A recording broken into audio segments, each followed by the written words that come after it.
Rosie Revere, engineer.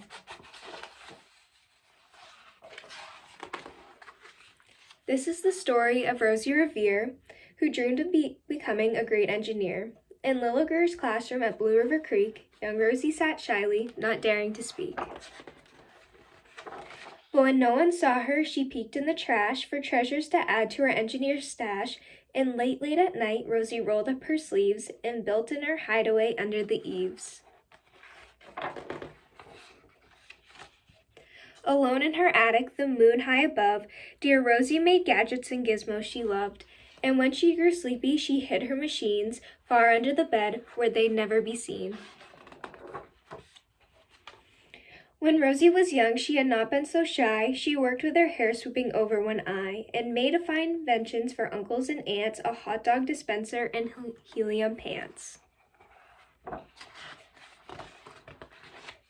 The uncle she loved most was zookeeper Fred. She made him a hat to keep pythons off his head, from parts of a fan and some cheddar cheese spray, which everyone knows keeps the pythons away.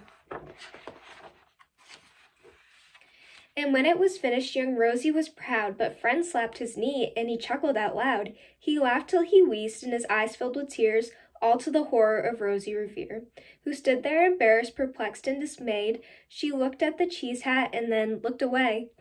"I love it," Fred hooted. "Oh, truly I do." But Rosie Revere knew that could not be true. She stuck the cheese hat on the back of her shelf, and after that day, kept her dreams to herself. And that's how it went until one autumn day, her oldest relation showed up for a stay. Her great-great-aunt Rose was a true dynamo, who'd worked building airplanes a long time ago. She told Rosie tales of the things they had done, and goals she had checked off her list one by one. She gave a sad smile as she looked to the sky. "The only thrill left on my list is to fly. But time never lingers as long as it seems. I'll chalk that one up to an old lady's dreams." That night as Rosie lay wide-eyed in bed, a daring idea crept into her head. Could she build a gizmo to help her aunt fly? She looked at the cheese hat and said, "No, not I." But questions are tricky and some hold on tight, and this one kept Rosie awake through the night. So when dawn approached and red streaks lit the sky, young Rosie knew just how to make her aunt fly. She worked till the day was half gone, then hauled her cheese copter out onto the lawn to give her new invention a test just to see the ridiculous flop it might turn out to be. Strapped into the cockpit, she flipped on the switch. The helio cheese copter sputtered and twitched. It flopped a moment and whirled round and round, then froze for a heartbeat and crashed to the ground.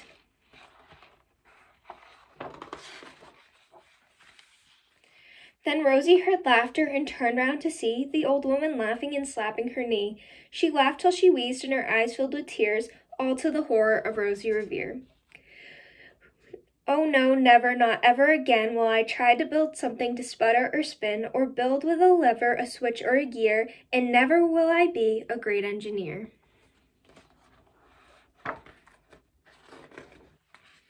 She turned round to leave, but then great-great-aunt Rose grabbed hold of her young Rosie and pulled her in close, and hugged her and kissed her and started to cry. "You did it, hooray, it's the perfect first try.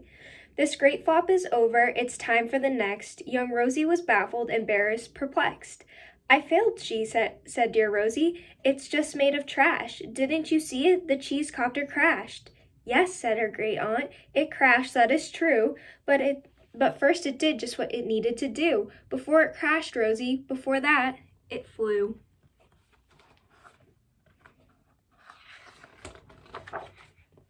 "Your brilliant first flop was a raging success. Come on, let's get busy and on to the next." She handed a notebook to Rosie Revere, who smiled at her aunt as it all became clear. Life might have its failures, but this was not it. The only true failure can come if you quit. They worked till the sun sneaked away to its bed. Aunt Rosie tied her headscarf around Rosie's head and sent her to sleep with a smile ear to ear, to dream the bold dreams of a great engineer. With each perfect failure, they all stand and cheer, but none quite as proudly as Rosie Revere. The end.